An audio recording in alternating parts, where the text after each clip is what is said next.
오늘의 주요 뉴스입니다. 정은경 질병관리청장이 앞으로 하루에 1,200명까지도 코로나19 확진자가 나올 수 있다고 경고했습니다. 무료 검사가 가능한 수도권 선별검사소가 운영에 들어갔고 육군 특전사 간부 수백 명이 대응 현장에 투입됐습니다. 영국에 이어 미국도 이르면 오늘 밤부터 화이자 백신 접종을 시작합니다. 페루에서 진행된 중국 시노팜사의 백신 임상 시험에서는 팔이 마비되는 부작용이 나타나 임상이 중단됐습니다. 내일 열리는 윤석열 검찰총장에 대한 2차 징계위원회를 앞두고 추미애 장관과 윤 총장이 미묘한 신경전을 벌였습니다. 추 장관은 깨 시민의 검찰권 감시를 강조했고 윤 총장은 침착하고 강하게라는 메시지를 남겼습니다. 캠핑용으로 개조한 45인승 버스 안에서 잠을 자던 50대 친구 4명 중 1명이 숨지고 1명은 의식불명에 빠졌습니다. 무시동 히터를 켜고 자다가 일산화탄소에 중독된 것으로 추정됩니다. 국회에서는 어젯밤 9시부터 시작된 남북관계 발전법 개정안에 대한 무제한 토론이 이어지고 있습니다. 더불어민주당은 밤 9시쯤 강제 종결을 위한 표결에 들어갈 예정입니다. 내일 서울의 아침 기온이 영하 10도, 춘천은 영하 15도까지 떨어지며 강추위가 이어지겠습니다. 서해안과 제주도 산지에는 많게는 30cm 이상의 눈이 내릴 것으로 예상됩니다.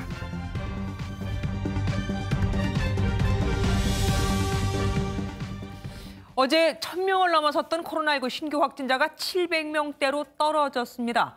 하지만 검사 건수 자체가 줄었다는 걸 고려하면 확산세가 멈춘 건 아닙니다. 정은경 질병관리청장은 앞으로 하루 확진자가 950명에서 1,200명까지도 나올 수 있다고 밝혔습니다. 먼저 이권열 기자가 보도합니다. 오늘 코로나 바이러스 신규 확진자는 718명으로 지역 발생이 682명입니다. 지역별로는 경기 220명, 서울 217명, 인천 36명 등 수도권이 여전히 70%를 차지합니다. 어제보다는 확진자가 300명 줄어들었지만 일시적 감소란 분석이 많습니다. 어제가 휴일이라 검사 건수가 줄어들었기 때문입니다. 검진자가 줄었는데도 검진자 가운데 확진 판정을 받은 비율, 즉 양성률은 3.2%로 안심할 수 없습니다. 올가을 양성률은 1%대였습니다. 그동안에 10개월 이상 누적되어 온 그 지역사회의 경증이나 무증상 감염자들이 감염원으로 작용을 해서 정은경 질병관리청장은 감염 재생산 지수를 봤을 때 앞으로 하루 확진자가 950명에서 많게는 1,200명에 달할 수 있다고 전망했습니다. 150여 명의 확진자가 나온 서울 강서구 성석교회는 폐쇄됐습니다. 교인이 1,000명 규모인 이 교회는 지난 10월부터 주 4일씩 부흥회를 진행했는데 현장 예배를 할 때 400여 명이 참석했던 것으로 드러났습니다. 꼬리 무는 확산세에 부산시도 내일부터 2주간 수도권과 같은 사회적 거리 두기 2.5단계에 들어갑니다. 방역당국은 확산세가 꺾이지 않을 경우 수도권 동시 3단계 격상을 검토하고 있습니다. MBN 뉴스 이권열입니다. 정부가 군 의료진과 특전사 대원 등 450여 명을 수도권에 투입했습니다. 어디서 감염이 됐는지 확인 안 되는 확진자가 너무 많아 역학조사에 투입을 한 겁니다. 전국 구급차와 구급대원들도 서울로 집결시켰습니다. 수도권이 심각해서죠. 김영 기자가 보도합니다. 수도권을 중심으로 코로나19가 폭발적인 확산세를 보이면서 정부가 군 의료진과 특전사 간부 등 450여 명을 긴급 투입했습니다. 특전사 간부들은 수도권의 보건소 80곳에 파견돼 최근 일손이 부족해진 현장의 역학조사 업무를 지원합니다. 또 군의관과 간호인력 74명도 수도권 임시선별검사소에 파견됐습니다. 우리 군이 할 수 있는 역할에 대해 적극 지원하여 국민들의 안전을 반드시 지키겠습니다. 국방부는 또 서욱 국방장관 주재 긴급 주요지휘관 회의를 열고 수도권 감염이 심각해질 경우 추가 인력 파견과 병상 지원을 논의하기로 했습니다. 소방청은 전국의 구급차와 구급대원을 수도권으로 이동시키는 소방동원령 1호를 발령했습니다. 동원된 구급차는 총 45대로 이 가운데 25대는 서울에, 나머지 20대는 경기도에 배치됩니다. 구급대원 180명은 24시간 2교대로 근무하면서 환자 이송 업무를 지원합니다. 대구에서 도움 받았듯이 서울 소방에 도움 될 수 있는 만큼 최대한 저희가 힘이 되도록 하겠습니다. 정세균 국무총리는 서울시청 특별상황실에 집무실을 차리고 수도권 코로나19 방역을 직접 챙기기로 했습니다. MBN 뉴스 김현입니다.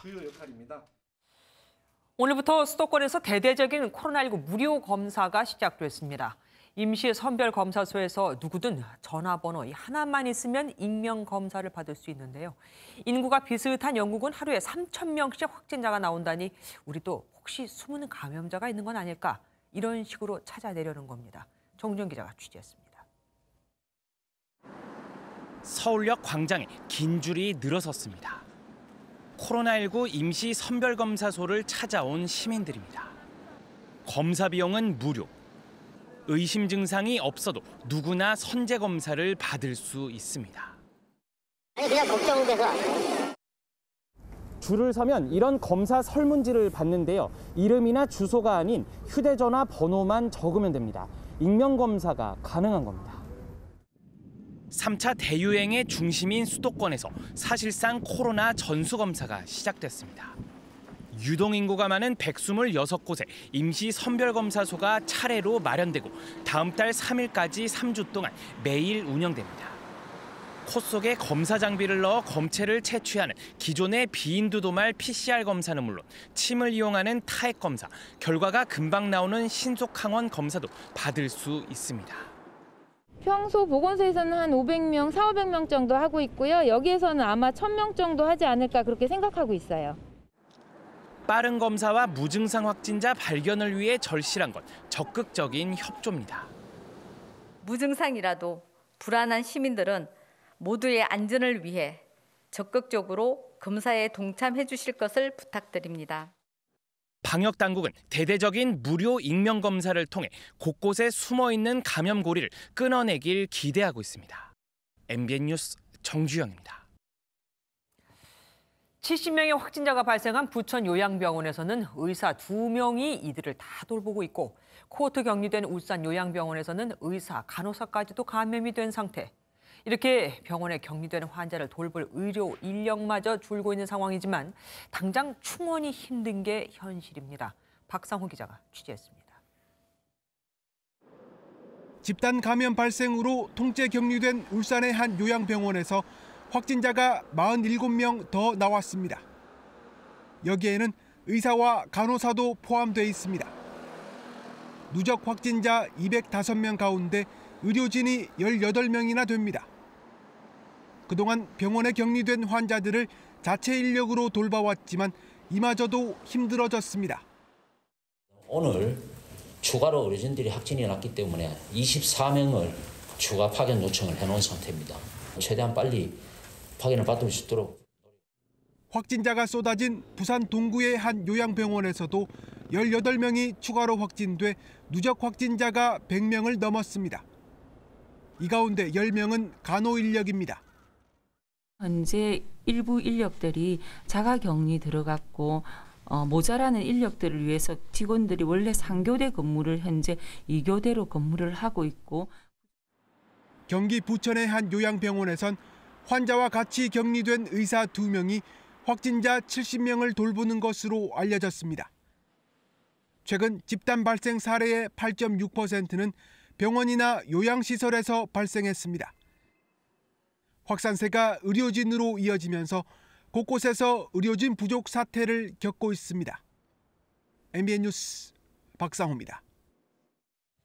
경기도가 병상 부족 사태를 막고자 전국에서 처음으로 대학 기숙사를 생활치료센터로 긴급 동원하기로 했습니다. 이런 감염병 위기 상황에서는 지자체가 강제로 그렇게 지정할 수 있거든요. 문제는 일방적 결정에 따른 학생들에 대한 반발이죠. 윤기란 기자가 치료센터로 정해진 기숙사에 가봤습니다. 경기도의 긴급 동원 명령에 따라 생활치료센터로 지정된 대학 기숙사입니다. 경기도는 2인 1실로 구성된 기숙사 500실을 먼저 생활치료센터로 활용하고 상황에 따라 규모를 늘릴 방침입니다. 지정된 생활치료센터는 전체 2개 기숙사 건물 중에 1개동으로 수용인원 2,000명 가운데 절반인 1,000명의 병상이 확보됐습니다. 현재 기숙사엔 500여 명의 학생이 있는데 치료센터가 가동하면 이들은 나머지 1개동에서 생활하게 됩니다. 기숙사를 둘러본 이재명 경기지사는 이르면 내일부터 운영에 나서기로 했습니다. 운영에 필요한 인력은 저희가 자체적으로 수급하겠는데 문제는 그다음에 이제 상급 병실 문제는 중앙정부의 인력 지원을 현재 요청해 놓은 상태고. 일부 학생들은 학생 동의 없이 일방적으로 치료센터를 정했다며 항의하기도 했습니다. 사전에 학교로부터 전달을 받은 것도 아니고 언론을 통해서 접한 학생들은 주말 내에 학교에 누구나 연락을 할 수도 없고. 현재 경기도 내 생활치료센터 5곳의 가동률은 83.4%로 남은 병상은 306개입니다. 경기도는 병상 부족 사태를 대비해 다른 대학을 포함한 민간 시설에 대한 추가 동원을 준비하고 있습니다. 이런 가운데 국내 대형 교회 5곳에서 경기와 강원 지역에 생활치료시설 890시를 제공하기로 하는 등 자발적인 지원도 이어지고 있습니다. MBN 뉴스 윤기란입니다. 임시선별검사소에서는 기존 검사법 외에도 침을 이용한 타액 검사와 신속 항원 검사도 추가됐습니다. 이 두 검사법 다 안전한 걸까요? 보건복지부 출입하는 강대엽 기자 자세히 얘기 나눠보도록 하겠습니다. 어서 오십시오. 자, 우선 신속 항원 검사부터 얘기를 해볼게요. 검사 결과가 그렇게 빨리 나온다면서요? 15분 내라고요? 네, 기존에 했던 이 PCR 검사보다 훨씬 빠른 시간 말씀하신 것처럼 15분에서 30분 사이에 결과가 나옵니다. 제가 오늘 이 검사를 직접 받고 왔는데 먼저 보시고 이어가도록 하겠습니다. 네, 저는 지금 신속 항원 검사를 할 수 있는 한 바이오 기업에 나와 있습니다. 연구진으로부터 제가 직접 검사를 받아보도록 하겠습니다.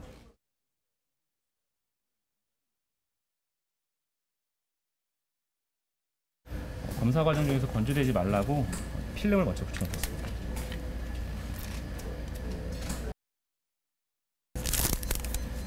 마스크를 벗어주시면요.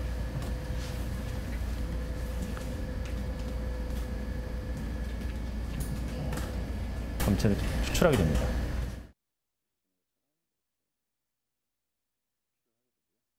세 방울 분석하게 됩니다.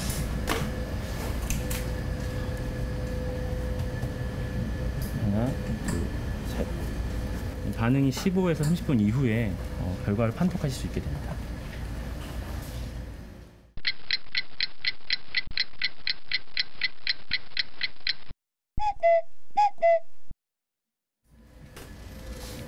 이 C 문자열에 해당하는 곳에 한 줄이 나타났는데 이게 어떤 의미인지 문의해 보도록 하겠습니다. 저희 제품 보시면은 C와 T가 있게 되고요. 이 C라인은 반응의 유효성을 의미합니다. 이 스트립이 전개가 잘 되었다라는 걸 판독을 하고. 그러면 C가 나오면 이거 검사 결과가 유효하다는 말씀이신 거죠? 네, 맞습니다. 유효하다는 겁니다. 그리고 테스트 라인은 코로나 항원이 감염이 됐다라고 판단이 되면 테스트 라인 C처럼 색상을 보이게 되고요. 그 경우 양성이라 판독하게 됩니다. 지금처럼 없는 경우는 음성이라고 판독하게 됩니다. 그러면 C 한 줄만 나오면 음성, C, T 둘 다 나오면 양성 이렇게 보면 되겠네요? 네, 맞습니다. 네, 지난 3월에 대구에서 코로나 사태가 커졌을 때도 제가 취재를 다녀온 후에 PCR 검사를 받았었는데요. 그때는 결과가 하루 뒤에 나왔었습니다. 비교적 엄청 단축된 거라고 볼 수 있겠습니다. 강 기자는 여기저기 취재 다니면서 굉장히 검사를 많이 받았겠어요. 네, 그렇습니다. 좀 세기 어려울 정도로 많이 받았습니다. 결과가 빨리 나와서 좋긴 한데 검사 결과는 어떻습니까? 신뢰를 할 만하던가요? 네, 결론부터 말씀드리면 90% 정도 정확하다고 볼 수 있습니다. 좀 더 자세한 이해를 돕기 위해서 민감도와 특이도라는 개념에 대해서 이야기를 드려야겠는데요. 민감도라고 하면 감염자 중에 실제 감염자를 몇 명이나 잡아내느냐 하는 거고요. 반대로 특이도는 비감염자 중에 실제 비감염자를 몇 명 걸러내느냐 하는 겁니다. 신속 항원 검사, 제가 받았던 이 검사에 대해서는 민감도가 90%입니다. 그러니까 감염자 100명을 검사하면 그중 90명은 90명은 실제로 양성으로 나온다는 거고요. 어떻게 보면 이렇게 10명은 놓치게 되는 거죠. 또 특이도는 96%인데요. 비감염자 100명을 검사하면 96명은 음성으로 나오지만 4명은 양성으로 나온다는 겁니다. 우리가 원래 했었던 PCR 검사 있잖아요. 네. 그거의 민감도나 특이도를 100으로 봤을 때 얘기하시는 겁니까? 네, 그걸 100%로 봤을 때 비교적 그렇다는 겁니다. 그리고 타액 검사는 어떻던가요? 네, 타액 검사는 말 그대로 침을 이용해서 검사를 하는 건데요. 특이도가 100%라서 비감염자라면 모두 음성으로 나옵니다. 즉 양성으로 잘못 나올 가능성이 없다는 거고요. 반면 민감도는 92%입니다. 감염자 100명을 검사하면 92명은 양성으로 나오지만 8명은 음성으로 나와서 이 부분을 놓치게 되는 거죠. 그럼 임시 선별검사소에 가면 PCR 검사 있고 신속 항원 검사 있고 타액 검사 세 가지가 있다는 건데 우리가 뭐 선택해서 받을 수 있는 겁니까? 네, 검사소에서 시민들은 원하는 방식대로 일단 기본적으로 검사를 받을 수 있습니다. 하지만 기존에 하던 가장 정확한 PCR 검사가 좀 권고되는 측면이 있긴 한데요. 네, 그래서 의료진이 판단했을 때 코에 넣는 검사가 어려울 때에 타액 검사를 하게 되고요, 치료로. 네. 또 기침을 한다든지 등 증상이 조금 있어서 빠르게 결과가 필요한 사람, 이런 사람들에게 신속 항원 검사를 좀 추천하게 됩니다. 네, 오늘 저희 취재진이 서울역에서 좀 지켜본 바로는 대부분이 가장 정확한 기존 검사법을 선택하고 있었습니다. 이용하는 거 좀 정확하게 받자는 거겠죠. 네. 임시 선별검사는 14일까지 126곳을 설치한다고 들었습니다. 그리고 3주 동안 검사를 한다는 얘기인데 이 감염 고리를 끊어내려면 아무래도 증상이 없어도 가서 한번 검사를 받아봐라 이 뜻이겠죠? 네, 방역 당국의 확진 당시에 증상이 있었느냐를 갖고 기록한 무증상자 비율을 발표를 했는데요. 네. 9월에는 38.3%, 10월에는 39.4, 11월엔 37.3, 12월은 33.8%입니다.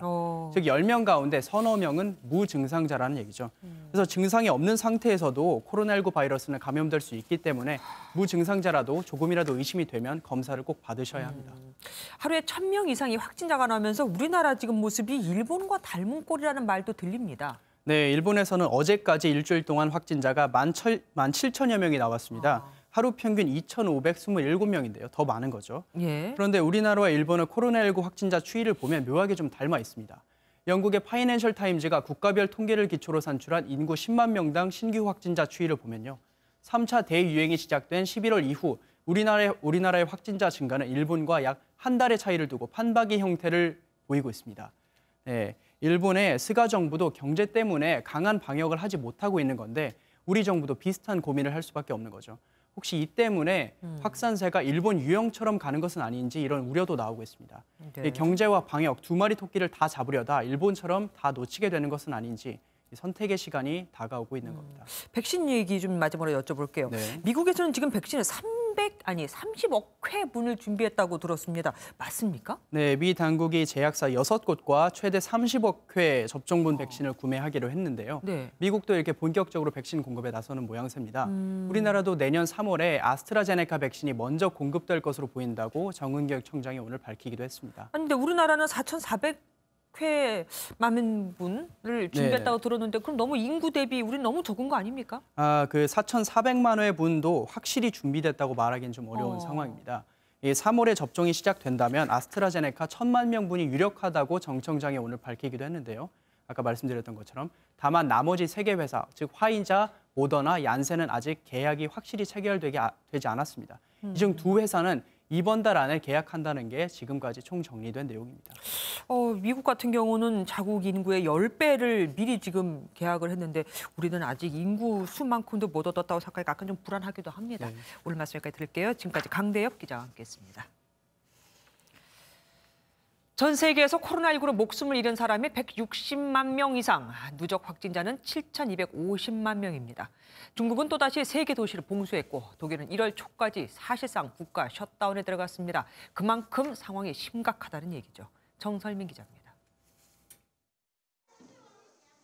방호복을 입은 의료진이 시민들 입속에서 검체를 채취합니다. 중국 동북부 헤이룽 장성에서 코로나19가 다시 확산하면서 주민들을 상대로 핵상 검사에 나선 겁니다. 중국은 헤이룽 장성의 둥린과 수이퍼너 그리고 신장 위구르 자치구의 투르판에서 최근 감염자가 발생함에 따라 외부로 통하는 도로를 막고 사실상 봉쇄에 들어갔습니다. 홍콩에서는 매일 4,000명이 코로나19를 피해 국경 밖으로 탈출하는 실정입니다. 독일도 연말 연시를 앞두고 봉쇄 조치를 강화하기로 했습니다. Und daher werden im Zeitraum ab 16. Dezember, also ab Mittwoch, die Schulen grundsätzlich geschlossen oder die Präsenzpflicht ausgesetzt. 슈퍼마켓과 약국, 은행 등 필수 업종을 제외한 모든 상점이 문을 닫아야 합니다. 집단 면역 실험이 실패로 끝나 지난 한 달에만 1,400명이 사망한 스웨덴에서는 과로로 지친 의료진이 잇따라 사표를 내고 있습니다. 지난 9월부터 이미 스톡홀름 지역 병원의 중환자실 병상이 꽉 차 이웃나라인 핀란드와 노르웨이 등에서 의료 지원을 받아야 하는 상황입니다. 전 세계 코로나19 누적 사망자가 160만 명을 넘은 가운데 미국에서만 30만 명이 목숨을 잃었고 브라질에서 18만 명, 인도에서는 14만 명이 사망했습니다. MBN 뉴스 정살민입니다. 특수 컨테이너마다 위치와 온도를 실시간으로 파악해 물류업체 본부로 전송하는 GPS 등 첨단 센서를 붙이고 무슨 영화 속 핵폭탄 운반 모습 같죠. 미국이 화이자 백신을 옮기려고 준비하는 겁니다. 페루에서는 중국 시노팜 백신을 맞은 임상시험 참가자가 한쪽 팔이 마비되는 증상을 보여 임상시험이 중단됐습니다. 신혜진 기자입니다. 미시간주의 제약회사 화이자 백신 공장. 드라이아이스에 담긴 코로나19 백신이 냉동 저장고로 옮겨집니다. 첫 번째 백신 물량이 모두 트럭에 실리는 순간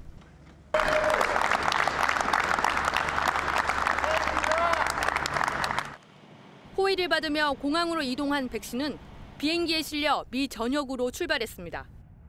Friday night when we got the news over our phones, I actually got a tear in my eye because this is so exciting. And this is history being made, and right here in Kalamazoo County. 미 식품의약국에 이어 질병통제예방센터도 백신을 승인하면서 290만 명에게 먼저 접종되고 연말까지 2천만 명분이 공급될 예정입니다. 이르면 오늘 밤부터 접종이 시작되는데 의료진과 요양원 거주자들이 첫 대상입니다. The expectation is in the next several months that there'll be enough supply of vaccines to vaccinate 100 million Americans. 정부 고위관리들도 열흘 안에 접종할 것이라는 보도가 있었지만 트럼프 대통령은 백악관 관리들이 특별히 필요하지 않는 한 늦게 받게 될 것이라며 자신도 당분간 접종 계획이 없다고 밝혔습니다. 캐나다에도 화이자 백신이 도착해 미국과 비슷하게 접종이 시작될 예정입니다. 이처럼 각국이 백신 접종 절차를 속속 밟는 가운데 중국 제약사 시노팜의 백신 임상에선 팔이 마비되는 부작용이 나와 임상이 중단됐습니다. 그럼에도 시노팜 측은 공장을 늘려 내년엔 연간 10억 회분의 생산 능력을 갖출 것이라고 밝혔습니다. MBN 뉴스 신혜진입니다. 내일 열리는 윤석열 검찰총장에 대한 2차 징계위원회에선 징계 여부나 수위가 결정이 될까요? 증인 8명에 대한 신문이 변수인데 이성윤 중앙지검장은 불참할 가능성이 커 보입니다. 이혁근 기자가 보도합니다. 윤석열 총장에 대한 2차 징계위는 내일 오전 10시 반 법무부 차관회의실에서 진행됩니다. 1차 징계위가 열린 지 5일 만입니다. 회의는 징계위원 기피 신청에 대한 판단부터 시작해 증인 신문, 최후 진술, 징계 의결 순으로 이어질 전망입니다. 윤 총장 측은 증인 신문에 앞서 징계위에 다시 절차적 위법성 문제를 제기할 것으로 보입니다. 검사징계법에 보면은 심의가 이제 징계 청구로 심의가 시작된다고 그래서 법무부 장관이 제척사유인데 제척사유가 되면은 심의에서 배제돼서 심의에 관련된 직무를 하지 말아야 되기 때문에 2차 징계위의 관전 포인트는 증인 8명에 대한 신문입니다. 뉴욕 법무부 감찰관과 손준성 대검 수사정보 담당관, 심재철 검찰국장 등에 대한 증인 신문에는 적지 않은 시간이 걸릴 것으로 보입니다. 다만 이성윤 중앙지검장과 한동수 대검 감찰부장, 정진웅 광주지검 차장검사는 불출석할 가능성이 크다는 예상이 많습니다. 검찰 관계자는 또 한 차례 징계위원회를 여는 건 정치적인 부담이 크다며 징계위 입장에선 가급적 내일 결론을 내리려고 할 것이라고 전망했습니다. 하지만 시간이 모자라면 한 번 더 회의가 열릴 수도 있습니다. 1차 징계위에 불참했던 윤석열 총장이 이번엔 징계위에 직접 참석할지 여부도 관심입니다. MBN 뉴스 이혁근입니다. 윤석열 총장 측은 예비위원이 있는 건 기본이라며 그 명단을 공개하라고 압박했습니다. 결혼이 생길 때마다 그때 임시방편으로 자기 편 사람을 채우는 건 안 된다는 거죠. 징계위 측은 여론에 쫓겨서인지 증인에게 윤 총장 측도 질문을 할 수 있게 하고 증인에게 증인 선서를 하게 하는 걸 고심하고 있습니다. 증인 선서를 하고 위증을 하면 처벌을 받게 되거든요. 김지영 기자입니다. 윤석열 총장 측은 위원장 직무대리인 정한중 한국외대 교수가 징계위에서 빠져야 한다고 주장했습니다. 징계 청구 후 사퇴한 민간위원에 대해 예비위원을 지명하지 않고 새로 정위원을 위촉해 직무를 수행하게 한 건 공정성 우려가 있다는 겁니다. 이에 대해 정 교수는 MBN과의 인터뷰에서 지난 8일쯤 징계위원으로 위촉됐다고 밝혔습니다. 화요일인가 연락받은 것 같은데. 이번 주 화요일이요. 임기가 8일 내지는 9일부터 시작되는 걸로 됐겠네요. 네, 그 정도 되겠죠. 예비위원을 두고도 신경전을 벌였습니다. 윤 총장 측은 검사 징계법상 징계위가 예비위원 3명을 두도록 했다며 예비위원이 제대로 지정됐는지 명단 공개도 요청했습니다. 예비위원회 친정권 성향의 임은정 검사가 포함됐다는 일부 보도가 나오자 임 검사는 자신의 SNS에 관련 내용을 통보받은 적이 없다는 취지의 글을 올렸습니다. 증인 신문 방식을 놓고는 징계위가 한 발 물러났습니다. 애초 윤 총장 측에 직접 질문을 제안한다고 했다가 사실상 변호인에게도 신문 기회를 주기로 한 것으로 전해집니다. 징계위가 절차적 공정성을 고려해 입장을 바꾼 것으로 보이지만 검찰 안팎에선 증인으로 나올 심재철 국장의 위증죄를 우려해 그런 것 아니냐는 분석도 나옵니다. MBN 뉴스 김지영입니다. 징계위를 하루 앞두고 추미애 법무장관과 윤석열 검찰총장이 SNS에 각자의 심경을 에둘러 표현하며 신경전을 벌였습니다. 추 장관은 깨시민, 깨어있는 시민들에게 검찰권을 감시해달라고 강조했고 윤 총장은 소설 노인과 바다의 한웅 구절을 인용해 침착하고도 강하게라는 메시지를 남겼습니다. 서영수 기자입니다. 추미애 법무부 장관은 출근길에 징계위원회를 앞둔 심경을 묻는 질문에 말을 아꼈습니다.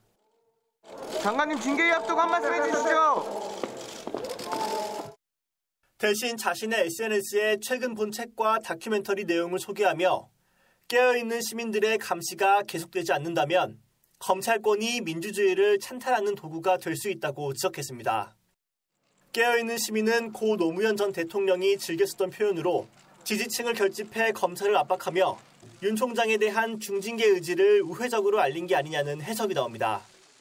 윤석열 검찰총장은 자신의 SNS 프로필에 Be calm and strong, 우리말로 번역하면 침착하고 강하게라는 메시지를 게시했습니다. 이 문구는 소설 노인과 바다에서 낚시를 하며 사투를 벌이던 노인이 포기하고 싶을 때 자신을 격려하던 표현으로 윤 총장도 포기하지 않겠다는 의지를 담은 것으로 풀이됩니다. 프로필 사진도 검찰 로고 앞에서 뒷짐을 지고 있는 자신의 캐리커처로 바뀌었는데 검찰 안팎에서는 총장직에서 물러서지 않겠다는 입장으로 받아들였습니다. 한편 보수 성향의 한 변호사 단체는 윤 총장에 대한 찍어내기식 감찰과 징계를 주도했다며 서울고검의 박은정 감찰 담당관과 이성윤 서울중앙지검장을 고발했습니다. MBN 뉴스 서영수입니다. 코로나19 때문에 숙박업소 대신에 차량에서 먹고 자는 이른바 차박 캠핑이 인기죠. 그런데 개조한 버스에서 차박을 하던 50대 남성 4명이 가스 중독으로 숨지거나 다쳤습니다. 무시동 히터를 켜고 자다가 일산화탄소에 중독된 것으로 보입니다. 강세훈 기자입니다. 45인승 버스 입구에 폴리스 라인이 쳐 있습니다. 버스 내부를 확인해 보니 일반 버스와 달리 주방과 침실이 갖춰져 있습니다. 50대 남성 4명이 전남 고흥으로 캠핑을 왔다가 한 명이 숨지고 한 명은 의식이 없는 상태입니다. 나머지 2명도 고열 등의 증세로 병원 치료를 받았습니다. 바닥에 누워 계신 2분 중에 한 분은 이미 신체 징후가 없이 사망 추정됐고요. 나머지 2분은 응급처치해서 병원으로 이송했습니다. 사고가 난 건 어제 저녁 8시 40분쯤 친구 4인 이들은 캠핑용으로 개조한 버스를 타고 이른바 차박을 하다 변을 당한 것으로 알려졌습니다. 경찰은 일산화탄소 중독에 의해 사고가 난 것으로 보고 있습니다. 개조한 버스 짐칸에는 시동을 끄고 경유로 작동하는 온열기가 설치돼 있는데 배관에서 가스가 새어나간 것으로 추정됩니다. 친구분 4명 캠핑으로 왔는데 가족들이 캠핑 온 뒤로 한 12시간 정도 연락이 안 되니까 112로 신고를 한 겁니다. 최근 5년간 캠핑장에서 일어난 화재나 가스 관련 사고는 50건에 달합니다. 경찰은 현장 감식을 통해 정확한 사고 경위를 밝히고 버스의 불법 개조 여부에 대해서도 조사할 계획입니다. MBN 뉴스 강세훈입니다. 최근 확진자 급증과 관련해 검사 건수가 너무 적은 게 아니냐는 비판이 계속 제기되어 왔죠. 일각에서는 국내 검사 건수가 우리와 인구수가 비슷한 영국의 10분의 1밖에 안 된다는 주장이 나왔는데 사실일까요? 정태진 기자가 사실 확인해서 짚어보겠습니다. 우리나라의 하루 코로나19 검사 건수는 10,000건에서 4만 건 정도인데 일각에서 우리의 검사 건수가 인구수가 비슷한 영국의 10분의 1이라는 주장이 나오고 있습니다. 과연 사실인지 실제로 뉴욕타임스 등 세계적인 언론사가 신뢰하는 글로벌 연구 통계기관 아워월드 인 데이터에서 직접 확인해봤습니다. 한국의 검사 건수를 한번 보시겠습니다. 지도상에 있는 한국으로 가볼까요? 우선 가장 최근 데이터인 12월 10일 기준 검사 건수는 38,651건으로 인구 1000명당 63.07명입니다. 그럼 영국으로 가볼까요? 12월 9일이 최신 통계인데 영국은 인구 1000명당 600.96명입니다. 혹시 날짜가 달라 수치의 차이가 있을 수 있으니 다시 한국으로가 9일 수치를 보겠습니다. 61.99명이네요. 이 통계만 놓고 보면 우리나라의 코로나19 검사 건수가 영국의 10분의 1 수준이다라는 주장은 대체로 사실입니다. 왜 이렇게 차이가 날까요? 전문가에 물었습니다. 유럽 같은 경우는 우리 인구 대비 거의 10배 이상 검사 건수를 하고 있잖아요. 가격이 너무 비싸고 접근성이 떨어졌고 신속 항원 키트를 사용할 수 없었고 그러니까 검사할 수 있는 방법이 없죠. 영국은 무상 의료 시스템으로 검사 비용이 무료인데 우리는 얼마 전까지만 해도 증상 없이 검사받으려면 자비로 16만 원 정도를 부담했습니다. 아무래도 검사를 적극적으로 받기 어려웠습니다. 오늘부터 임시선별진료소에서는 원하면 누구나 익명으로 그것도 무상으로 검사받을 수 있으니 검사 건수는 늘어날 것 같습니다. 또 검사 건수가 적었던 이유로는 방역 수준의 차이도 있습니다. 방역을 잘한 우리는 이상 증세를 보인 잠재적 확진자가 적어 검사 건수가 적었던 반면 영국은 폭발적 확산 속에 검사를 원하는 이상 증상자가 많았습니다. 그러나 지금은 상황이 달라졌습니다. 하루 확진자가 1000명이 넘는 최대 위기 상황에서는 지금보다 검사 건수를 3배 이상 늘려 숨은 감염자를 찾는 게 무엇보다 중요합니다. 약간이라도 의심되면 지금 바로 검사를 받는 게 확산을 막는 유일한 방법입니다. 지금까지 사실 확인 정태진이었습니다.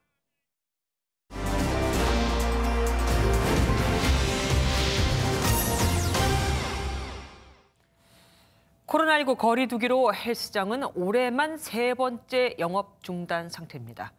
고육지책이겠죠. 고객을 잃은 트레이너는 헬스장을 먹방 장소로 바꾸고 운동할 곳을 잃은 고객은 집안을 헬스장으로 변신시키고 있습니다. 코로나가 바꿔놓은 헬스 마니아들의 변신. 심가현 기자가 세상 엿보기에서 전합니다. 코로나 방역 철칙 중 하나 집콕이라고 하죠. 실내 체육시설 영업이 전면 중단됐는데 헬스장을 운영하던 트레이너들은 어떻게 생활하고 있을까? 먹어보겠습니다. 너무 좋습니다.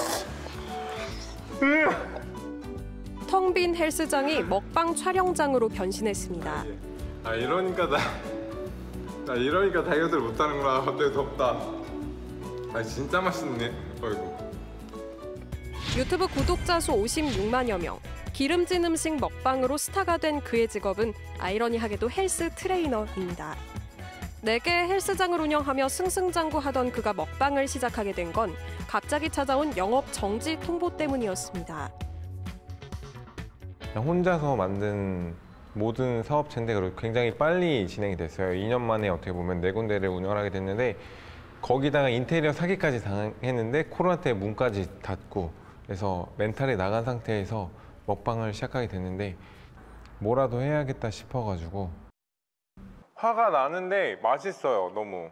그 외국에서도 피자 안 먹고 내가 그렇게 잘 버텼는데 지금 코로나. 좌절스러운 상황 속 음식을 대하는 솔직한 반응에 뜨거운 호응이 이어졌고 수입은 적자에서 흑자로 돌아섰습니다. 이 런닝머신 뒤에서 긍정적으로 생각하면 언제 헬스장에서 이렇게 먹어보겠어요. 안녕하세요. 파이팅 하려고 지금 맛있는 거 시켰습니다. 최근에는 함께 일하던 강사들과 비대면 생방송 강습도 시작했습니다. 구독자분들이 들어오시는 이유가 좀 같이 이겨내는 느낌으로 많이 오시는 것 같아요. 네, 코로나 때문에 우울한 거 같이 뭔가 이렇게 이겨내는 느낌으로 동지에. 운동할 곳을 잃어버린 한 헬스마니아는 집 자체를 헬스장으로 바꿔놨습니다. 다양한 무게의 바벨부터 거대한 기구들로 가득 차 전문 체육시설을 방불케 합니다. 감염이 우려되는 공용 헬스장 대신 만든 자신만의 헬스장, 일명 홈짐입니다. 저는 좀 약간 자잘하게 좀 이런 장구류 같은 것도 좀 많이 좀 구입을 해서 거의 한 2천만 원 정도 대기 시간 없이 그렇게 제가 하고 싶은 시간에 그냥 원하는 시간에 언제든지 이렇게 할 수 있다는 장점도 있고, 또 이제 요즘 같은 코로나 시대에 좀 이런 감염 같은 거 걱정 없이 그냥 마스크도 안 쓰고 이제 자유롭게 할 수 있다는 장점도 있고요. 실제 한 온라인 쇼핑몰에 따르면 수도권 사회적 거리두기 2.5단계 직후인 지난 9월 실내 운동기구 판매량은 작년 동기간 대비 최대 475%까지 늘었습니다. 온라인 중고마켓에서는 이런 홈짐을 빌려달라며 이용권을 사고 파는 사람들까지 등장하고 있습니다. 자신의 집에서 가능한 운동과 제공하는 옵션들을 소개하는 판매글에는 문의가 잇따라 이미 예약이 마감됐다는 공지까지 띄어져 있습니다. 헬스 열풍에 코로나19보다 무서운 근손실이라는 우스갯소리까지 생겨났던 한 해. 실내 체육시설 영업정지가 바꿔놓은 헬스인들의 진풍경들. 세상 엿보기였습니다.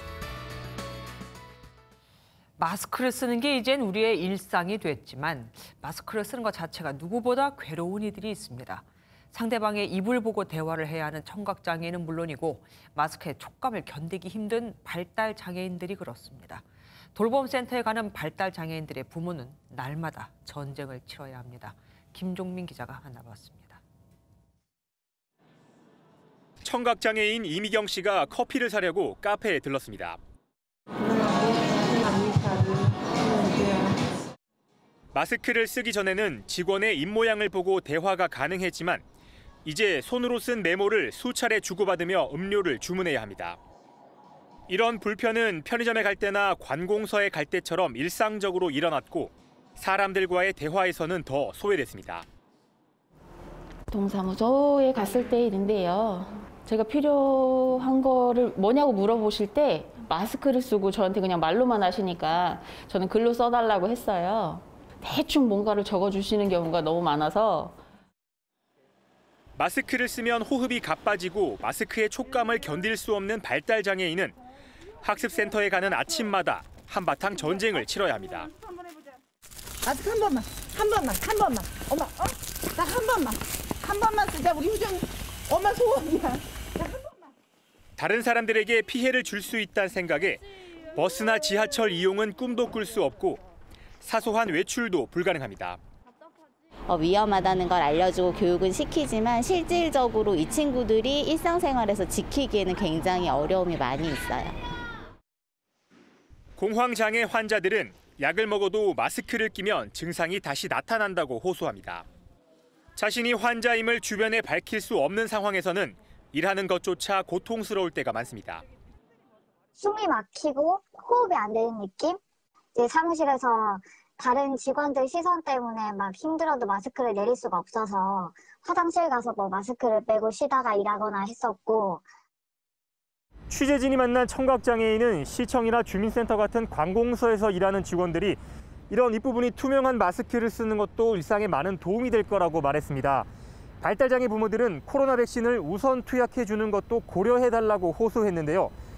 이런 세심한 정책뿐 아니라 나와 다른 고통을 겪는 사람이 있다는 배려와 이해심이 동반될 때 건강하게 코로나를 극복할 수 있을 겁니다. MBN 뉴스 김종민입니다. 문재인 대통령의 지지율이 2주 연속 내려 36.7% 역대 최저를 기록했습니다. 여론조사업체 리얼미터 조사 결과 문 대통령의 국정수행 지지율은 전주보다 0.7%포인트 하락한 36.7%였습니다. 부산, 울산, 경남과 서울에서 지지율 하락이 두드러졌고 20대에서도 5%포인트가 빠졌습니다. 문 대통령의 전통적 지지층으로 여겨져 왔던 진보층과 40대에서도 각각 4.2%포인트와 3.7%포인트가 내렸습니다. 공수처법 통과에 대해서는 응답자의 54.2%가 잘못된 일이라고 응답했는데 이 가운데 44.8%가 아주 매우 잘못됐다고 답했죠. 자연스럽게 더불어민주당 지지율은 오차범위 내이긴 하지만 2주 연속 국민의힘에 뒤졌습니다. 하지만 민주당은 어제에 이어 오늘도 다수 의석을 앞세워 야당의 무제한 토론을 강제로 종료시키고 곧 표결에 들어갈 것으로 보입니다. 국회 연결해 보겠습니다. 전한빛 기자, 필리버스터 아직 끝난 게 아니죠? 네, 그렇습니다. 여야의 필리버스터는 여전히 계속 진행 중입니다. 어젯밤 9시부터 시작된 남북관계 발전법 개정안에 대한 필리버스터가 이어지고 있습니다. 현재 이재정 민주당 의원이 필리버스터를 하는 중인데요. 어제였었죠. 민주당이 국정원법에 대한 필리버스터를 강제로 종결시킨 후 남북관계 발전법에 대한 필리버스터가 시작됐습니다. 민주당은 국정원법과 같은 방식으로 오늘도 필리버스터를 강제로 끝내겠다는 계획입니다. 국민의힘에선 주호영 원내대표가 직접 필리버스터에 참여할 예정인데요. 지금 하고 있는 이재정 의원이 계속 토론을 이어간다면 주 원내대표는 참여할 기회를 잃게 됩니다. 잠시 후 오후 9시쯤이면 지금 진행 중인 남북관계 발전법 필리버스터를 강제로 종결시킬지에 대한 표결에 들어갑니다. 국회법상 재적의원 5분의 3인 180석만 확보를 하면 필리버스터는 강제로 종결됩니다. 양측은 이번 필리버스터 중단을 놓고 서로를 비난하고 있더라고요. 그렇습니다. 민주당은 야당에 충분히 토론 보장을 해줬고 또 지금처럼 코로나가 심각한 상황에서 무제한 토론을 계속 이어가는 건 부적절하다라는 입장입니다. 민주당 발언부터 들어보시죠. 야당의 의사표시는 이미 할 만큼 충분히 했습니다. 코로나 대확산에도 무제한 토론만 하는 것은 국민의 고통을 외면한 국회의 직무유기입니다. 반면에 국민의힘에선 필리버스터를 허용하기로 했던 민주당이 야당 의원들의 비판에 말을 바꿨다고 비난했습니다. 국민의힘 발언도 이어서 들어보시죠. 민주당이 한 입으로 두 말 하기가 한두 번이 아닙니다만은 야당의 발언권을 존중한다고 해놓고 필리버스터 종결에 나섰습니다. 국민의힘은 전날 박병석 국회의장이 필리버스터 종결 투표에 참여한 걸 놓고도 캐스팅 보트를 행사한 거라면서 비판했습니다. 잠시 후 필리버스터가 말씀드린 대로 강제로 종결되면 공수처법부터 시작됐던 이번 필리버스터 전국은 엿새 만에 막을 내리게 됩니다. 지금까지 국회에서 전해드렸습니다. 국정원법과 대북전단금지법에 대해 장시간 토론이 진행되면서 논란의 소지가 있는 발언도 자꾸 나오고 있습니다. 발언 도중에 비속어가 나오는가 하면 우리 국민들을 남한 사람들이라고 칭하는 경우까지 있었습니다. 노태영 기자입니다. 대북전단금지법에 대해 첫 필리버스터 주자로 나선 탈북민 출신 태영호 국민의힘 의원. 김여정을 따라 법을 만들었다며 초반부터 날을 세우더니 대북 확성기 방송의 필요성을 설파하는 과정에서 비속어가 나옵니다. 지금 북한 군인들도 확성기 할 때는요, 확성기 방송에 들을 때는 다 숨을 죽이고 확성기 방송 내용을 듣는답니다. 왜? 우리 휴전선 일대에서 한 우리 대북 방송이요, 절대 북한 뭐 야이 김정은 죽어라 저 이런 거 안 합니다, 우리. 인용이기는 하지만 부적절했다는 지적이 나왔습니다. 다음 주자로 나선 송영길 더불어민주당 의원은 북한의 핵 보유를 이해해야 한다는 듯한 발언을 해 논란이 됐습니다. 자기들은 5,000개가 넘는 핵무기를 가지고 해마다 핵무기 전달 수산을 발전시키고 어떻게 북한 이란에 대해서 핵을 가지지 말라고 강요할 수가 있습니까, 여러분? 앞서 김용민 민주당 의원은 국정원법에 대한 옹호 토론 중 우리 국민을 남한 사람들이라고 지칭하기도 했습니다.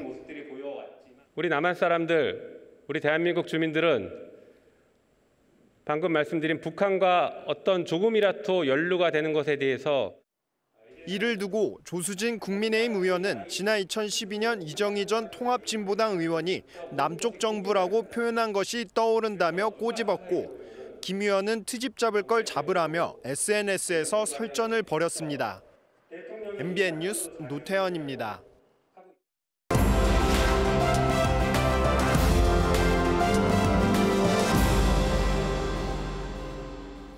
키워드로 보는 화제의 뉴스, 픽뉴스 시간입니다. 정치부 전정인 기자와 함께하겠습니다. 어서 오십시오. 네. 첫 번째 어떤 거 준비하셨습니까? 네, 첫 번째 키워드는 주인공 없는 생일 파티입니다. 아, 윤미향 더불어민주당 의원이 그 뭐 와인 모임을 말하는 거죠. 네네. 근데 이게 그 할머니의 생신 파티였다고 하던데요. 네, 그런데 정작 주인공인 길원옥 할머니는 없었죠. 네, 처음부터 좀 정리를 조금 해보면 네, 논란은 윤 의원이 최근 자신의 SNS에 지인들과 함께 와인을 마시는 사진을 올리면서 시작됐습니다. 네, 코로나19가 폭발적으로 재확산하는 와중에 마스크도 쓰지 않은 채 모임을 한 것을 두고 비난 여론이 일었고 결국 어제 사진을 삭제하고 사과까지 했습니다. 그런데 해명이 오히려 논란을 더 키웠습니다. 네, 모임이 있었던 12월 7일은 길 할머니 94번째 생일이었다며 현재 연락이 닿지 않아 지인들과 식사 자리에서 안타까움과 그리움을 나눴다고 설명한 겁니다. 그러면 주인공 없이 지금 생일 파티를 했다 뭐 그런 얘기가 되는데 본인 생일 파티였다는 이런 얘기가 잠깐 들리더라고요. 네, 그런 의혹이 나오고 있는데요. 네, 윤 의원의 생일이 10월 23일이라고 합니다. 네, 공교롭게도 와인 모임이 있었던 12월 7일이 음력으로 10월 23일인 겁니다. 네, 그래서 네티즌들뿐만 아니라 야당에서도 본인 생일 아니었냐며 해명을 요구했는데요. 네, 윤 의원 측은 전혀 사실이 아니라는 입장입니다. 제가 오늘 윤 의원실에 좀 전화를 해봤는데 그 관계자는 말도 안 되는 억측이라면서 10월 23일 당시 한참 국감 중이어서 의원실에서 간단하게 생일을 챙겼었다고 설명했습니다. 그리고 윤 의원이 길할머니 94번째 생일이라고 해서 나이를 틀렸다는 지적도 있었는데 이에 대해서도 길할머니가 만 92세인데 우리 나이로 94세로 표현하는 것이라며 나이를 모를 리가 있겠냐고 반박했습니다. 국민의힘에서는 민주당의 필리버스터는 강제 종료하면서 왜 윤 의원은 강제로 제명을 하지 않느냐 뭐 이런 비난도 하더라고요. 그런 얘기를 들어서 그런지 민주당 내에서도 윤 의원에 대한 비판이 나왔습니다. 네, 국민의힘이 할머니들을 앵벌이 도구로 사용했다. 토착 매국노라고 원색적으로 비난했다면 민주당 내에서는 코로나19 재확산 와중에 모임을 한 것에 대해서 비판이 나왔습니다. 네, 그 민주당 최고위원 회의에서도 관련 언급이 나왔고 의원들의 모임을 취소하라는 내부 지침도 내려졌습니다. 저희 당의 국회의원이나 또 당직자들은 방역에 있어서만큼은 그 어느 분야보다도 솔선수범해야 된다 하는 것을 강조했습니다. 윤미향 의원은 정말 의혹이 논란이 끝이 없습니다. 다음 키워드 볼게요. 다음 키워드는 트럼프 트위터에 등장한 민경. 아니 민 전 의원이 뭐 트럼프 대통령을 만나기라도 한 겁니까? 아, 뭐 단둘이 만난 것은 아니고요. 네, 민 전 의원이 미국 워싱턴 DC에서 열린 대선 불복 집회에 참석했는데 해당 영상이 트럼프 대통령 트위터에 올라온 겁니다. 네, 마스크를 쓰지 않은 채 시위대 대열 앞쪽에 서 있는 모습을 볼 수 있는데 네, 미국을 다시 위대하게라는 글귀가 적힌 모자를 쓰고 있습니다. 네, 민 전 의원도 본인의 SNS에 이 같은 내용을 올리기도 했습니다. 이제는 미국 대선 불복 시위까지도 하고 계신 겁니다. 민 전 의원의 앙숙이죠. 하태훈 의원이 또 한마디 했죠. 네, 그렇습니다. 네, 민 전 의원과 같은 당인 하태경 의원은 민 전 의원은 구제불능이라며 같은 당이라는 사실이 한없이 부끄럽다고 또 직격탄을 날렸습니다. 네, 그러면서 미국의 새 대통령 당선인이죠. 바이든이 우리 당을 어떻게 보겠냐며 당의 위신에 심각한 위해를 끼치는 행위라고 비판했습니다. 네, 민 전 의원은 현재 당무감사에서 당협위원장 교체 권고 명단에 이름을 올리기도 했는데 하 의원은 교체가 아니라 즉각 출당이 답이라고 목소리를 높였습니다. 두 사람 설전 도대체 언제 끝날까요? 예, 다음 키워드 볼게요. 다음은 미국의 경고. 아니, 미국이 우리한테 경고한 겁니까? 네, 정확히는 미국의 한 의원이 한 경고입니다. 네, 지금 국회에서 대북 전단 살포 금지법에 대한 필리버스터가 한창인데요. 네, 미국 공화당 하원 의원이 이 법이 시민의 자유를 무시하고 공산주의 북한을 묵인하는 것이라며 심각한 우려를 표시한 겁니다. 네, 미국 뉴저지에서 무려 20선을 한 크리스 스미스 의원인데요. 네, 미국 의회의 초당적 인권기구인 톰 렌턴스 인권위원회의 공동의장직을 맡고 있다고 합니다. 네, 스미스 의원은 이 법이 통과되면 미 국무부가 한국을 인권 감시 대상에 올리도록 요구할 것이라고 경고하기도 했습니다. 하긴 한 나라를 바꾸는 건 총과 칼이 아니라 문화의 힘이라고 하죠. 그냥 말로만 하는 경고 같지는 않습니다. 그래도 잠시 뒤면은 법안 통과가 될 것 같은데 말이죠. 네, 그래서 오늘 국민의힘 외통위원들이 기자회견을 열고 미국 의회의 경고를 엄중히 받아들이라고 압박하기도 했습니다. 미 의회나 의원이 한국 정부를 향해 내놨던 입장들과 비교해 볼 때 그 어느 때보다 표현이 강하고 수위가 높다. 네, 하지만 필리버스터가 강제 종료되면 법안 역시 통과가 될 것으로 보입니다. 네, 통일부는 이 같은 우려에 대해 접경 지역 국민의 생명과 안전을 보호하기 위한 최소한의 조치라는 입장을 밝혔습니다. 미국 한 명의 의원의 발언으로 끝날지 미국 행정부가 이것을 받아들일지 두고 봐야겠습니다.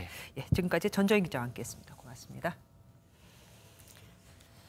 사회적 거리두기 3단계 격상 위기에 문재인 대통령은 사회 전체가 자영업자의 고통을 함께 나눠야 한다고 강조했습니다. 하지만 국민의힘은 구체적인 백신 공급 대책을 요구했습니다. 백신 준비 실패를 눈가림하려고 치료제 얘기를 꺼내고 있다 이겁니다. 백길종 기자입니다.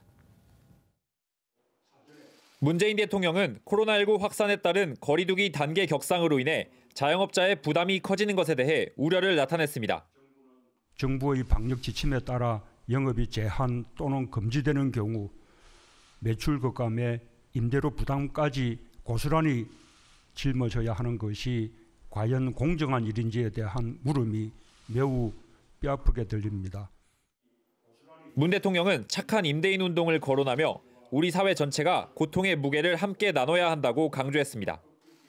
정부 후속 대책에 관심이 쏠리는 가운데 이동주 민주당 의원은 장사가 멈추면 임대료도 멈춰야 한다며 감염병 피해 시 임대료를 받지 않는 내용의 법안을 제출해 눈길을 끌었습니다. 여야 지도부도 잇따라 코로나 위기 극복 해법을 내놓았습니다. 이낙연 민주당 대표는 코로나19 극복 특위 구성에 야당의 협조를 요청했고 지난 8월 여야는 코로나19 극복 특위를 포함한 5개 특위를 구성하기로 합의했습니다. 그 합의는 지금까지 이행되지 않고 있습니다. 야당의 호응을 간곡히 요청드립니다. 김종인 국민의힘 비상대책위원장은 구체적인 백신 공급 대책을 요구했습니다. 대통령과 정부는 K방역 실패에 대한 국민들에게 진심으로 사죄를 하고 지금이라도 백신을 여유 있게 확보한 우방국가와 외교적 협조 또는 코로나19 재확산으로 자영업자들의 피해가 커지는 가운데 방역 책임을 둘러싼 여야 공방도 치열해지고 있습니다. MBN 뉴스 백길종입니다. 21대 국회를 통과한 법 중에서 기업에 부담을 주는 법안이 벌써 20개에 달한다는 걸 아십니까? 그런데 기업의 대부분은 중소기업이죠. 하다못해 주 52시간제만 해도 적용하자니 근로자들은 급여가 줄어든다고 난리고 회사는 납기를 못 맞춰 난립니다. 오지 기자가 취재했습니다. 직원만 200여 명인 한 중소기업의 공사 현장입니다. 내년 1월부터 주 52시간 근무제가 50인 이상 기업으로 확대되면서 30%의 인력이 더 필요합니다. 하지만 코로나19로 경영이 어려워져 추가 채용은 엄두도 못 내고 있습니다. 코로나로 인해서 외국인 근로자가 입국을 못하거든요. 공사 기간을 연장해달라고 요청을 하고 있습니다. 특근이나 잔업수당을 못 받게 된 직원들도 걱정이 큽니다. 저희들은 한 15%에서 한 20% 정도는 삭감된다라고 생각을 하고 있거든요. 탄력적 근무를 한다 하더라도 유해 화학물질의 취급 기준을 강화하는 화학물질관리법도 내년부터 시행돼 대응 역량이 부족한 영세기업부터 타격을 입을 것으로 보입니다. 이 법을 지키려면 방지벽 등 336개에 달하는 시설을 갖춰야 하는데 공사비만 평균 3,700만 원으로 조사됐습니다. 예고된 법도 이 정도인데 올 들어 국회에서 새로 처리된 기업 관련 법안만 20개에 달합니다. 당장 한 해 한 해 버티기도 어려운 중소기업으로선 아무리 취지가 좋아도 부담일 수밖에 없습니다. 빈대 잡으려다가 초가삼간 태운다고 하잖아요. 의도는 좋은데 굉장히 중소기업 경영에 부정적인 영향을 미칠 가능성도 있다. 정경련과 경총 등 경제단체들이 잇따라 반대 성명을 내고 있지만 이마저도 대기업 위주여서 중소기업들은 발등에 불만 바라본 채 소가리만 하고 있습니다. MBN 뉴스 오지혜입니다.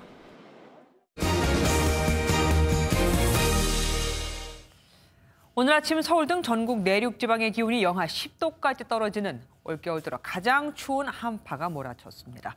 낮에도 영하권이었는데 내일과 모레는 더 기온이 떨어지고 전라도와 서해안 제주도에는 폭설까지 내릴 거라고 합니다. 강영호 기자가 보도합니다. 새벽 어스름이 지지 않은 시각, 롱패딩에 털모자, 목도리와 장갑까지 가능한 모든 겉옷을 걸친 시민들이 출근길에 나섭니다. 아침에 나왔는데 너무 추워서 다시 옷을 좀 바꿔서 입고 나올 정도로 너무 추워서 좀 체감을 많이 하고 있습니다. 날이 밝았어도 동장군의 기세는 그칠 줄 모릅니다. 맹렬한 추위에 살을 파고드는 칼바람은 월요일 아침 직장인들의 무거운 발걸음도 서두르게 만듭니다. 영하 10도 안팎의 추위로 인해 연못은 이처럼 단단한 돌로도 쉽게 깨지지 않을 만큼 꽁꽁 얼어붙었습니다. 서울 영하 9.5도를 비롯해 전국 대부분 지역의 아침 기온이 영하 10도 안팎을 기록했고 중부 내륙엔 한파특보가 발표됐습니다. 제주 산지와 울릉도 등엔 모레까지 최대 30m 이상의 많은 눈이 예상되며 대설특보가 발효됐습니다. 내일은 1에서 3도가량 더 떨어질 것으로 예상되며 경기 북부와 강원 영서 등 내륙 일부 지역은 영하 15도 이하를 기록할 것으로 보입니다. 월요일 밤을 기준으로 내륙의 한파특보가 확대되거나 강화되겠습니다. 수요일까지 낮 기온도 영하권에 머무는 데다가 바람도 강해 체감온도는 더욱 낮아 매우 춥겠습니다. 목요일까지 추위가 계속될 것으로 보이는 가운데 수도관 동파 등 시설 관리에 주의가 필요해 보입니다. MBN 뉴스 강영호입니다. 올해 코로나19로 대부분 스포츠가 침체한 가운데 여자 배구만은 활짝 웃었죠. 돌아온 여제 김연경 선수가 변함없는 실력으로 인기몰이를 한 효과인데 올해 MBN이 선정한 최고의 여성 스포츠인으로 손색 없었습니다. 김동환 기자가 보도합니다. 시원시원한 고공 스파이크는 명불허전. 코트를 휘어잡는 강력한 카리스마와 관중석을 들썩이게 하는 쇼맨십도 여전했습니다. 김연경의 복귀로 여자 배구는 코로나19에도 연일 매진 사례를 이뤘고 시청률은 남자부를 앞질렀습니다. 공격 성공률 1위, 서브 1위에 오른 김연경의 활약 속에 흥국생명은 개막 10연승을 달리는 등 1위를 질주했습니다. 코트 안팎에서 엄청난 영향력을 보여준 김연경은 MBN 여성 스포츠 대상으로 또 한 번 날아올랐습니다.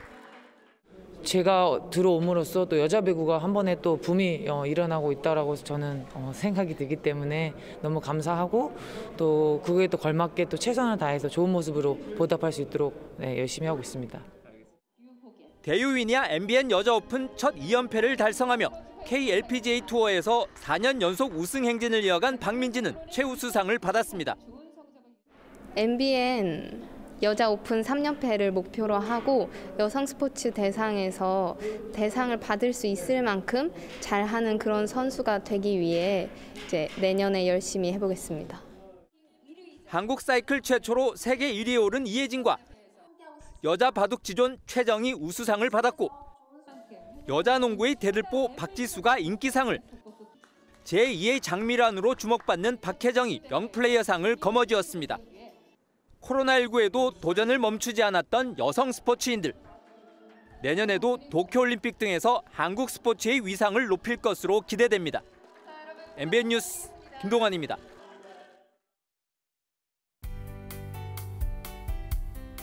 하루 새 기온이 곤두박질 치며 한겨울 추위가 찾아왔습니다. 오늘 아침 서울은 영하 9.7도까지 내려가 올 들어 가장 추웠는데요. 찬바람이 계속해서 밀려오며 내일 아침은 오늘보다 더 춥겠습니다. 현재 내륙 곳곳에는 한파특보가 발표됐습니다. 밤사이 기온은 더 내려가서 내일 아침 서울 영하 10도, 대관령은 영하 18도를 기록하겠습니다. 올 들어 첫 영하권을 보였던 부산도 내일 아침 영하 5도 선까지 떨어질 전망입니다. 서해안을 따라서는 눈구름대도 계속해서 유입되고 있습니다. 모레까지 제주 산지와 울릉도 독도에는 최고 30cm 이상의 폭설이 쏟아지겠고요. 호남 서해안을 따라서도 최고 15cm, 그 밖에 서해안과 충남을 따라서도 1에서 3cm 안팎의 눈이 내려 불편을 주겠습니다. 이번 눈은 특히나 밤부터 아침 사이 강하게 내리겠습니다. 중부지방 한낮에도 서울은 영하 4도, 춘천은 영하 3도에 머물겠습니다. 남부지방 광주의 한낮 기온 0도가 예상되고요. 대구와 울산도 1도 안팎에 머물겠습니다. 동해안 지역은 건조주의보가 계속되고 있습니다. 목요일까지 영하 10도 안팎의 한파가 이어질 전망입니다. 날씨였습니다.